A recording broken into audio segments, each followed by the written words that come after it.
जय श्री राम। आज है जया एकादशी। तो विष्णु भगवान को प्रसन्न करने के लिए एकादशी का व्रत रखो। घर में जो भी आपके निगेटिव ऊर्जा होगी वो शाम को दीपक जलाओ, तुलसी के पास रखो। तुलसी को छूना नहीं। आज के दिन एकादशी के दिन तुलसी माता को नहीं छूना चाहिए।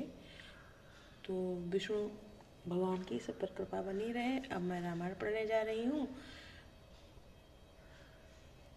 और आज विशेष हल्दी का प्रयोग करें। नहाएं तो हल्दी डाल लें। हल्दी, पीली वस्त्र पहने, पीले चीज़ों का दान करें। सभी लोग लाइक कमेंट कर देना। तो अयोध्या कांड चल रहा है। श्री रामचंद्र जी, लक्ष्मण जी, सीता जी दशरथ जी के पास पहुंच गए हैं आज्ञा लेने के लिए। तो बहुत ही भावुक पल है। जिन के घर में बच्चे या बड़े घर से जब निकलते हैं, पता होता है, निश्चित होता है कि ऑफिस जा रहे हैं, उस शहर जा रहे हैं, तब भी मन विचलित होता है। दशरथ जी के तो प्राण आधार थे श्री रामचंद्र जी, किंतु इस अवसर पर तो इसके विपरीत हो रहा है। अपराध तो कोई और हो ही करे और उसके फल भोग और ही पावे। भगवान की लीला बड़ी ही विचित्र है, उसे जानने योग्य जगत में कौन है। राय राम राखन हित लागी, बहुत उपाय किए छल त्यागी।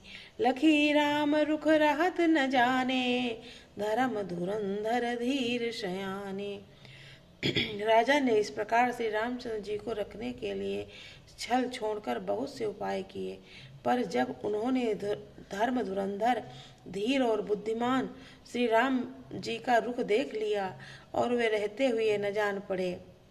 दशरथ जी को पता लग गया कि ये धीर हैं और बुद्धिमान हैं, धर्म धुरंधर हैं, और वो उनका जान गए कि इनको कोई जाने का ही रुख है, तो इनसे कुछ कहने से फायदा नहीं है। तब नृपसी लाई उर्लीनी, अति हित बहुत भांति सिख दीनी। दशरथ जी ने जानकी जी को हृदय से लगा लिया और बड़े प्रेम से बहुत ही प्रकार से शिक्षा दी।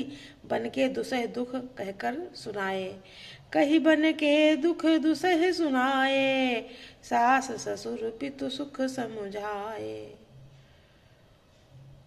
फिर सास ससुर तथा पिता के पास रहने के सुखों को समझाया। सिय मनु राम चरण अनुरागा, घर न सुगम बनु विषम न लागा।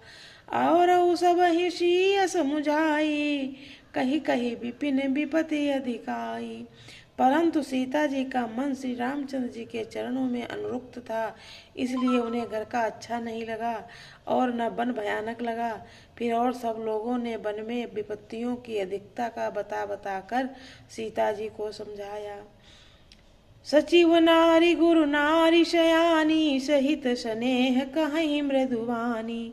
तुम कहु तो न दीन बन बासु, करहु जो कहा से ससुर गुरु सासु। और नगर के मंत्री सुमंत्र जी और पत्नी गुरु की पत्नियां वशिष्ठ जी और स्त्री अरुंधति जी और भी चतुर स्त्रियां जो थीं, स्नेह के साथ कोमल वाणी से कहती हैं सीता जी से कि तुमको तो राजा ने वनवास दिया नहीं है, इसीलिए तो तुम सास ससुर और गुरु सास कहे तुम वही करो। सभी लोग कह रहे हैं सीता जी से, तुमको तो कोई वनवास दिया नहीं है, जो ये लोग कह रहे हैं तुमको वही करना चाहिए। सो तुम जानहु अंतर्यामी, पुरवहु मोर मनोरथ स्वामी। दोहा संख्या 78 अयोध्या कांड। सिख शीतल हित मधुर मृदु, सुनि सीतहीन सुहानी। शरद चंद चंदन लगत, जनु चकई अकुलानी। ये शीतल हितकारी मधुर और कोमल सीख सुनने पर सीता जी को अच्छी नहीं लगी। वे इस प्रकार व्याकुल हो गई मानो शरद ऋतु के चंद्रमा की चांदनी लगते ही चकई व्याकुल हो उठी। सीता जी को जो ये सब लोग शिक्षा दे रही थी उनको वो अच्छी नहीं लगी।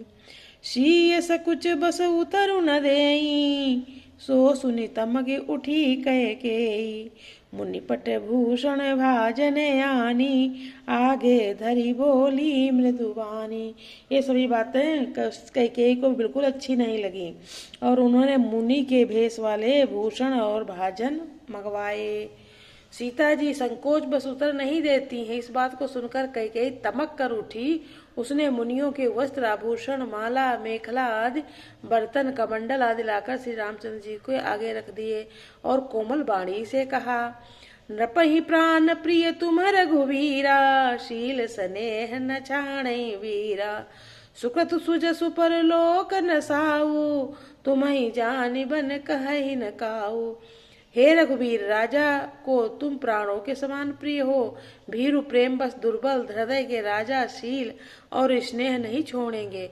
पुण्य सुंदर यश और परलोक चाहे नष्ट हो जाएं, पर तुम्हें बन जाने को वे कभी न कहेंगे। अस विचारी सोई करहु जो भावा, राम जननि सिख सुनि सुख पावा। भूपहि बचन बान सम लागे, करहि न प्राण पयान अभागे।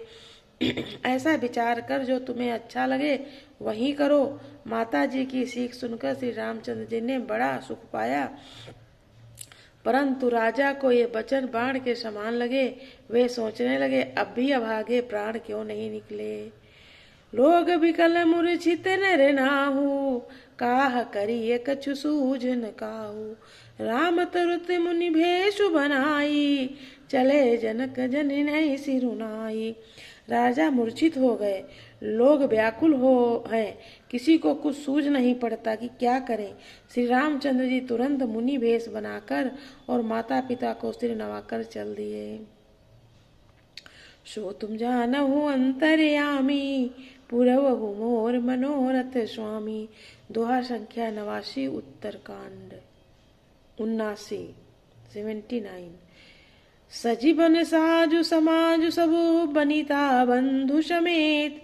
बंदी विप्र गुरु चरण प्रभु, चले करी असबहि अचेत।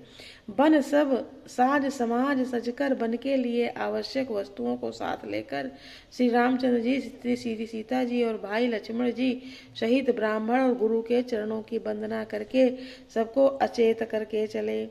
निकसी वशिष्ठ द्वार भई ठाढ़े, देखे लोग बिरह दौड़ दाढ़े। कही प्रिय वचन सकल समुझाए, विप्र वृंद रघुवीर बुलाए। राजमहल से निकलकर श्री रामचंद्र जी वशिष्ठ के दरवाजे जा खड़े हुए और देखा कि सब लोग विरह की अग्नि में जल रहे हैं। उन्होंने प्रिय वचन कहकर सबको समझाया। फिर श्री रामचंद्र जी ने ब्राह्मणों की मंडली को बुलाया। गुरु सन कही वर्षासन दीने, आदर दान विनय बस कीने।